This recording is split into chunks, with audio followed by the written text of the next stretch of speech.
Mum's always been really a most supportive and loving, generous, proud Polish lady. You know, I just remember the smells in Mum's kitchen at plum cakes by the trays. Tricky recipes. And you can't look in a book, you have to be in your head. I knew something wasn't quite right, saying, "Hey Mum, do you remember that recipe?" Mum said no. The diagnosis was vascular dementia and Alzheimer's. I was Mum's full-time carer. I thought I was okay, but looking back, I really wasn't. I was really burnt out. I-HARP, standing for Interdisciplinary Home-Based Reablement Program for people living with dementia at home. I-HARP is quite unique. It's a 4-month bundle program. It's delivered by an occupational therapist, registered nurse, and other allied health professionals, plus home modifications or assistive devices provided. When I saw that, I thought, wow, occupational therapist, registered nurse, oh, like this sounds great, and there goes Mum with the bell, that's the bell. Walentyna is an absolutely gorgeous young woman. When I first visited Walentyna, she was a little bit apprehensive. She did have a lot of concern about her strength. To me, like I said, I am not going to walk anymore. We built our rapport quite quickly. OTs and nurses set goals with the client, goals that they actually wish to achieve. Back onto your chair, so you're sitting down. But when it comes to decision making, it's the client who makes the decisions. You put a lot of effort into that, didn't you?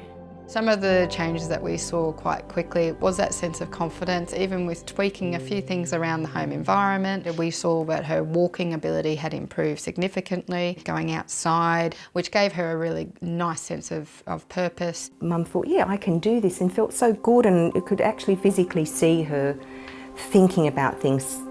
It really increased her confidence.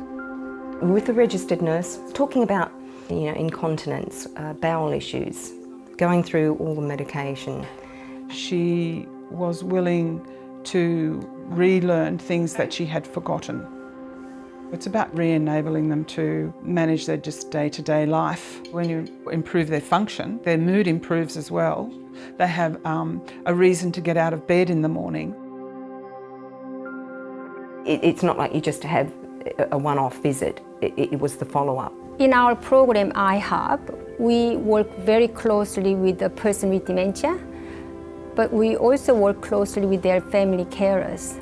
That was great that I could then use some of the tools and that I could go ahead and do some activities with Mum. Mum bought this house she's in about 23 years ago, and she really loves her home, and that's why we're doing our very best to keep her in her much-loved home. So we conducted I-HARP pilot study. All 9 participants in the intervention group managed to stay home after 12 months. I think I-HARP has a unique position in health. You're not receiving a referral just to address one specific need. It looks at the whole person. Plum cake. Plum cake. It's very popular especially I think in Australia, because here is the climate, everything grows. Even I'm growing still bigger. It's just lovely to see. She's almost 90 years of age, and she is still working very, very hard to make the most of her life. It's such a relief that I can go to bed at night and I know that Mum's safe. She's in her own home and she's happy. Thank you very much from my big heart. How much is there left? I don't know. For all this great job you did. Merci beaucoup. Dziękuję po polsku.